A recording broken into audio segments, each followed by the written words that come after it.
continue all of that. And as we talk about our children, being able to pull 50% of our children out of poverty, that tells you, yes, two different visions. A vision of hope, a vision of freedom against a vision of hatred, a vision of dismantling our future. So lastly, when you asked who is Vice President Harris, she is battle tested, she mobilizes, she strategizes, and she will lead us into the future because we know she will be our next president of the United States of America. And now it gives me great pleasure to pass it off to Congresswoman Chu.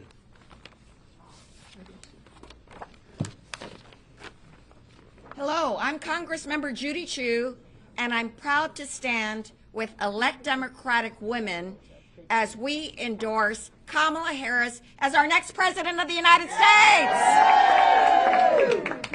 And let me talk about the issue that is front and center for women right now.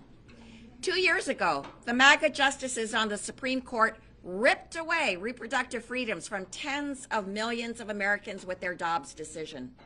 For the first time in America's history, young women have fewer rights than their grandmothers.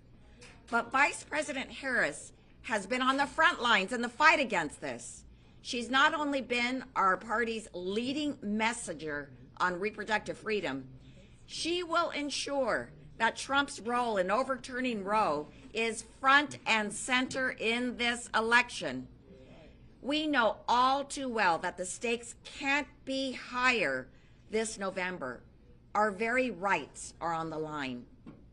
All of us are here today fighting hard to protect women's freedom to make deeply personal decisions of when to start or grow their families. We are fighting to ensure that women's health care decisions remain between them and their doctor.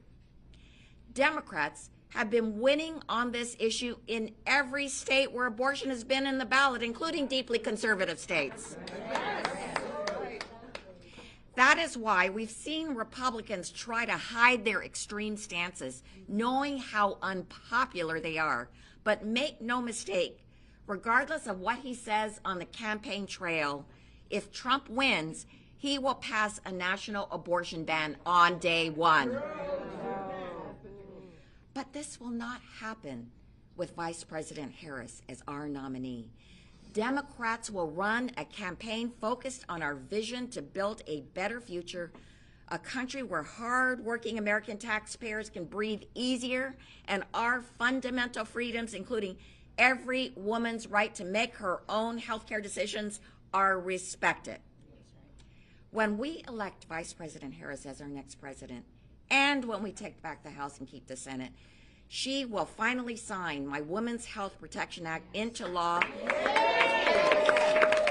and restore the right for every woman in this country to receive abortion care no matter what their zip code. Yes. No longer will there be state-level bans and restrictions that impede access, and no longer will we face a future where we could have a nation of forced birth. These are the stakes this November. No one is better suited to take the fight to Donald Trump and Republicans who know we are scheming to even restrict access to IVF and contraception. But this will never happen under Kamala Harris. She fought for Californians as Attorney General and Senator. She fought for Americans as Vice President. And I know she will fight for women in America and all Americans. I am so honored to say that elect Democratic women is fully behind Kamala Harris to be the first ever Asian American, Black American woman to serve as president of this United States. And now, I have the honor of turning the podium over to the chair of the Congressional Hispanic Caucus, Congressmember Nanette Barragan. Well, my colleagues have said it all, but this is about moving forward, not going backwards, right? This is about freedom. And if you didn't see her video today, watch it. It will inspire you. It was so good. Vice President Harris is the candidate best positioned to beat Donald Trump. No one is better prepared than Vice President Harris to prosecute the case against Donald Trump. Elections are about a choice. And this November, we have a choice between a hard-working prosecutor and a convicted felon. Vice President Harris was part of the only ticket to ever beat Trump, earning 81 million votes in 2020 as Joe Biden's running mate. We cannot risk another Trump presidency. If he's elected, he will implement his extreme Project 2025 agenda on day one, which is a 920-page blueprint to take over the government, take away freedoms, and threaten the middle class and seniors. He would criminalize abortion nationwide with no exceptions, raise costs on the middle class, and end both Social Security and Medicare as we know them. He chose a running mate who may be even more extreme than he is on restricting women's rights to an abortion, and who have also advocated for women staying in abusive relationships. His choice of J.D. Vance made clear that he has an anti-woman agenda if he gets back in the White House. That's right. This is a man who, when he had the chance to unite the country last week at the Republican National Convention, chose to further stoke hatred toward immigrants as his extreme MAGA followers waved around mass deportation now placards. He does not care who gets swept up in his deportation operations and has even admitted that some innocent Americans may get deported. But he's okay with that, as long as he accomplishes his goal of mass deportations. The American people deserve leaders like Vice President Harris, who put people over politics, not extreme MAGA Republicans who will make our lives harder and take away our rights. And as the Vice President says, we are not going to go backwards. We are going to move forward. We won't go back. We won't go back. We won't go back. We won't go back. We won't go back. So we're going to do everything we can to win and support her. Women, we got to be on the road, on the campaign trail, because this is going to take women on the road. And with that, we turn it over back to our leader, Lois Franklin. Here we go. I don't know about that. Okay. All right. So we thought for the purposes of the campaign, we'd bring up two of our members from swing states, from Pennsylvania, Madeline Dean, and from Michigan, Haley Stevens. They're just going to say a word of what they think this nominee means for election in their state. Go ahead, Madeline. Thank you. Well, good morning, everybody. I'm Madeline Dean from the Keystone State, the Commonwealth of Pennsylvania. Lois, thank you, elect Democratic women, for this extraordinary showing of support for Vice President Kamala Harris. I join my voice with all of yours to endorse Vice President Kamala Harris. I'll be brief. I want to first say about the president. How beautiful was his speech last night, his remarks to the nation. It was just magnificent. A round of applause for the selflessness. How lucky have we been to serve alongside him these 3.5 years, and for the next 6 months, I can't wait for what the future brings. But I say that I come from the Keystone State. You know, by way of our history, Pennsylvania was considered the Keystone State back in the colonial era, the founding of our country, because of its geographic, political, and economic centeredness. We are going to be the Keystone State again in this election when we elect Kamala Harris and whomever her vice presidential running mate might be. It is her choice. I can't wait to hear what it might be. But Pennsylvania is so excited, so ready for the first African-American, Asian-American woman to be President of the United States. I associate myself with the beautiful, eloquent words of everyone here, and I want to end with what she just started today. If you saw her campaign launch video, her phrase is, "We choose freedom. We choose freedom. We choose freedom. We choose freedom. The contrast couldn't be greater. Proud to stand here endorsing Vice President Kamala Harris. Thank you, Helen. Michigan is in the House. Michigan, Haley Stevens from Michigan, and I just want to say from the heart of automotive country, Joe Biden has passed the keys to Kamala Harris to be the first woman, the next president of the United States. Kamala Harris loves Michigan.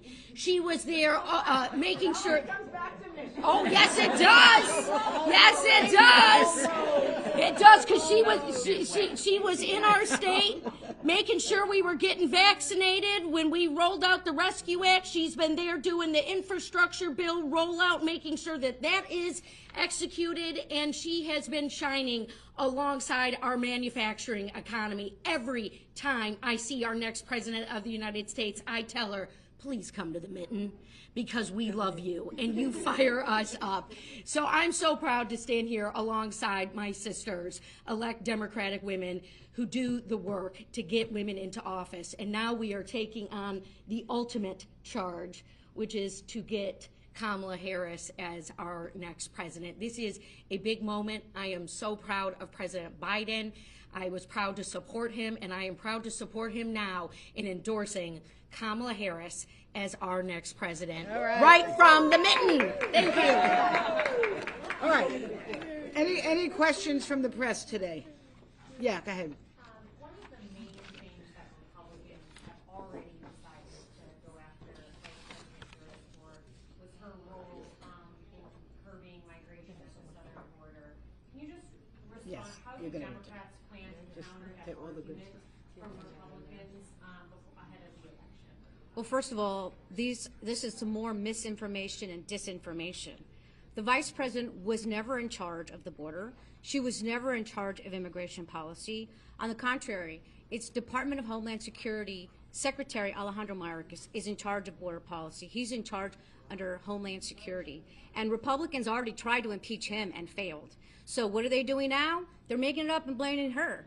What Vice President Harris was in charge of addressing root causes of migration, a diplomatic effort in other countries, in the Northern Triangle in specific. And you ask, what did she do? She helped raise $5 billion to invest in the economy in these countries with the private sector. And when she first started, migration from those countries started at 41%. 41% of people that were migrating were coming from those Northern Triangle countries. In 2023, that went down to 21%. So don't come and start the false lies, because we're going to make sure to correct them. All right. Bring the receipts, Chair. Oh, but the other thing that I didn't mention is we are actually at a low of border crossings, lower than even when Biden left. So what has been done by this administration right now has been working, and we got to continue to get Congress to pass comprehensive immigration reform, and that is ultimately what we got to do to fix the broken immigration system, something Republicans are not interested in doing. Now, on January 20th, when Joe Biden took the oath, day one, he had an immigration reform bill, which Republicans have walked away from that and other bills that were approved by border security agents because they want the issue and not the solution. 2 days. Take another question. Okay, wait, another question, yes. We can't hear We can't hear you say. Response to them calling her a DEI candidate. You can go. No, just one. You can answer. First of all, it's ridiculous. First of all, it's ridiculous. As a member of the Congressional Black Caucus and someone who's had the opportunity to serve as the Diversity and Inclusion Chair, thanks to Congresswoman Maxine Waters, who is sitting here, when you don't have anything else to say and you search for things, you make up things to make it. Clearly, she is not a DE&I candidate. If you look at her credentials, if you look at her history of running for elections, if you look at how battle-tested she is. And so I'd like to say we're not going to be baited by that. We're not going to be distracted by that. We know who she is. She clearly knows who she is and what her background, what her ethnicity is. And I just think they're searching, because now they are more afraid than ever that they have a candidate that can debate, a candidate that is intelligent, and a candidate that they know that they're going to lose to. And she has more experience than J.D. Vance. Exactly. That's for damn sure. Right. I'll just build on that. They are nothing if not consistent. These are no longer dog whistles. These are full-on bullhorns. And it's predictable. But Kamala Harris has been a woman of color her entire life. She knows what it is to be underestimated. She knows what it is to be discredited. And those who underestimate her do so at their own peril. Kamala Harris is poised. She is prepared. And she is qualified. And she is poised and to build the broad coalition that we need to win decisively in November. Okay. Well, I wish, just think about it. She was the Attorney General of California, the U.S. Senator, and the Vice President. District attorney. And she was a district attorney? All right. That other question? Yes. The Washington Post. I just wanted to ask, there's been all this discussion about whether Vice President Harris should choose a white man with her on the ticket. What do you all make of that discussion, and whether that's a consideration when she's choosing her potential running mate? She should choose whoever the hell she wants. But let us officially say, there you go. She will choose the best qualified person for the job, the best person to serve this nation with her. Last question. Yes, Claudia Gonzalez with NPR. We keep hearing about the Biden campaign infrastructure moving over to Harris. Can you talk a little bit about hitting the campaign trail for Harris, if you're doing it before for Biden, how it changes, how it may not change? I think I can just say this, we'll all be out there for her. Everybody in this room and many more. Go ahead, I think we can speak to that. in meeting with her campaign folks, let me just tell you, it was a Biden-Harris ticket. And so when the Biden-Harris ticket was put together, they jointly worked with, approved with those individuals who were serving. Think about it, 105 days before the election, who in their right mind would try to vet, start over with a new campaign, with new financials, and with the momentum that we've had from day one with her? I'd say this team is doing just fine. Yep. And are there certain states that are more in focus now in terms of the messages that you'll be bringing to the campaign trail for her?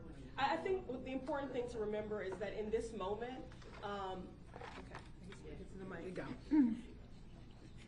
yes, I mean, new states will be in play because in real time, we are building a new battleground map, and she's putting together her coalition of voters. So that will certainly impact the strategy. But if you look at the groundswell, I mean, it is just, right. Right. I don't want to get into too much polling data, but the point is that there's great enthusiasm, a lot of excitement, and we all have already been on the trail, and we can't wait to get back out there. Yep. Thank you. Let me get one more question. Oh, okay. Go ahead. Lastly, it's been such a tumultuous session of Congress. Democrats have had just, a hard couple of years. It does seem like, there is this sort of new energy. Can you a couple of minutes to address that? What are you seeing in the district? What are you Okay, I mean, a lot of this is going to be anecdotal. I can tell you my colleague from Wisconsin told me that 2 weeks ago they had a rally, there were 400 people. This week they had a rally, there were 3,000 people. And I think that's what we're hearing over and over. You could see the number of volunteers that registered overnight when the Vice President made her candidacy known. And did you want to? I just wanted to add to that. Jan Schakowsky from Chicago, and Team Schakowsky has been organizing people who want to go to Michigan and to Wisconsin to help knock on doors. In the last 2 days, 400 people have signed up to get on the bus and go to your state. It's so exciting. Suzanne Bonamici from Oregon. We've also seen an incredible increase in enthusiasm from younger generations and an increase in voter registration. among 18 to 30-year-olds. It's been really phenomenal to see the engagement of younger voters, which is really, really exciting and inspiring. Okay, now you know the old saying, and then there were none. No, Maxine Waters. Max, okay, Maxine Waters. Oh my, okay, this is it. The woman who's going to have the gavel back in her hands. That's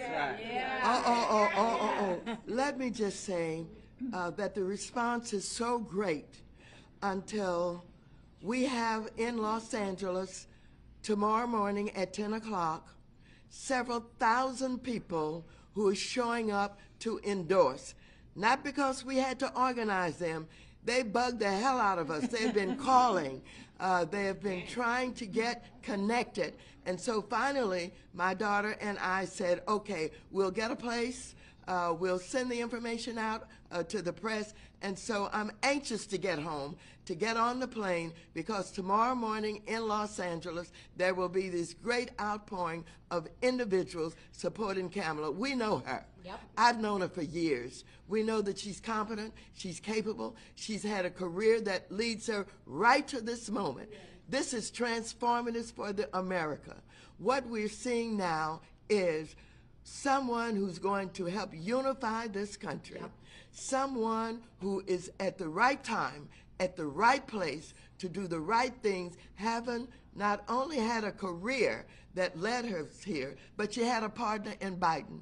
I love Biden, and I did not want him to step down, but he did it the right way. He stepped down and he endorsed a woman of color, and it threw everybody into a new kind of possibility that could happen in this country. So I'm delighted, anxious to get out of here. We're going to be jamming tomorrow morning. Okay. All right, thank you.